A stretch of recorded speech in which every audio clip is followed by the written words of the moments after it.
We have the opportunity when introducing others to a special ceremony like this, do we have a chance to say, will the spouses of our graduates please stand? Spouses, please stand. Of our graduates.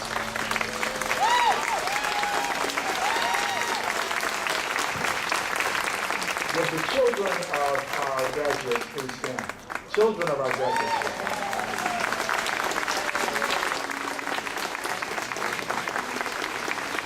Will the moms and dads who choose to stand, stand, and those who choose to sit and wave, please do so.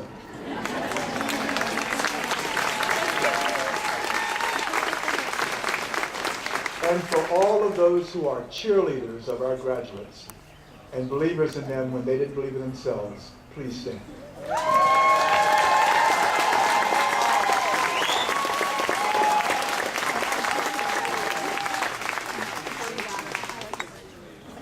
I want to first of all introduce some of the people on my staff who are behind the scenes that always kind of help to make things work. From the Dean's office, Jane Paluda, Donna Klepper,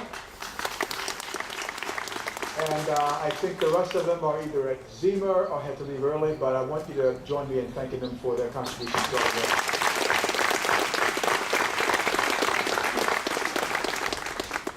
Today I'd like to talk to you about unfinished business that's partially completed. Many of you started this journey 20, 30 plus, Jerry, years ago, and you weren't encouraged to continue. You were really encouraged pretty much to say, well, just get over it. But fortunately, you listened to a different voice. Sometimes it was your own, sometimes it may have been a spouse, it may have been a coworker, but you listened to another voice that said, this work is yet to be done. It's unfinished. And by that I mean is that you realized that a goal and a dream that you had was still possible, but you just didn't know if there was a place for you to make a pathway to get there. Today is a punctuation mark, not a period. It's a comma that says, this part of my life's journey I have completed. And I want you to know how proud we are that you represent not only that effort, but you're a model for so many others. You're a model for your children who might think, I don't know if I can do this. You don't have to tell them. You can just show you the diploma and say, it's a pathway for you too. For a spouse or a loved one or a friend who says, I just don't know if it's possible for me. You are a reminder for them each day that dreams deferred don't mean dreams not realized. It just means it takes more time. It's unfinished business with a comma that you have another chapter of your life to begin. There's a quote from a person that used to be a former president of the Atlanta Board of Education, and he was a pastor, and of course he was president of Emory, of a college as well as Morehouse. His name is Dr. Benjamin Mays. I quote him often because it reminds me of the journey that each of you make and the journey that you inspire others to make. He talks about it in a very, very short presentation he spoke to a group of educators and probably people like you. He says, it isn't a calamity not to achieve a dream.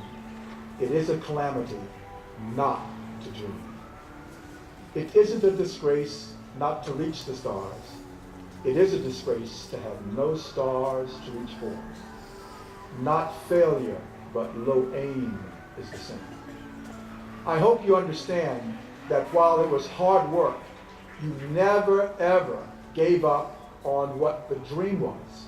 Even if you didn't get there in 3 years, or 4 years, or 5 years, or 6, or in Jerry's case, 30 plus years. You decided that the dream was still worth pursuing. For all of those family members who at times wondered, I just don't know if this is going to work. I'm glad you kept that message to yourself, because these loved ones of yours are reminders that while you can't see the finish line, there is one. And you encourage them to get there.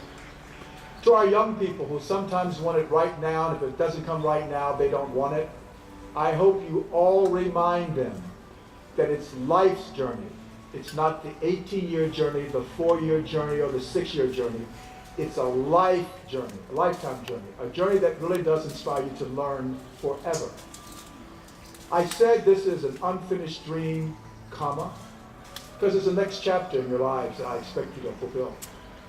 One is that you go back to your communities, your places of work, to your families, that you find a way to give back in service in ways you didn't do before. Because your pathway here was on the shoulders of others who thought it was possible, and they couldn't be here today. For those who wish they had started down this journey and didn't, you now become their heroes. So I hope you go back to your communities and find a way to give back.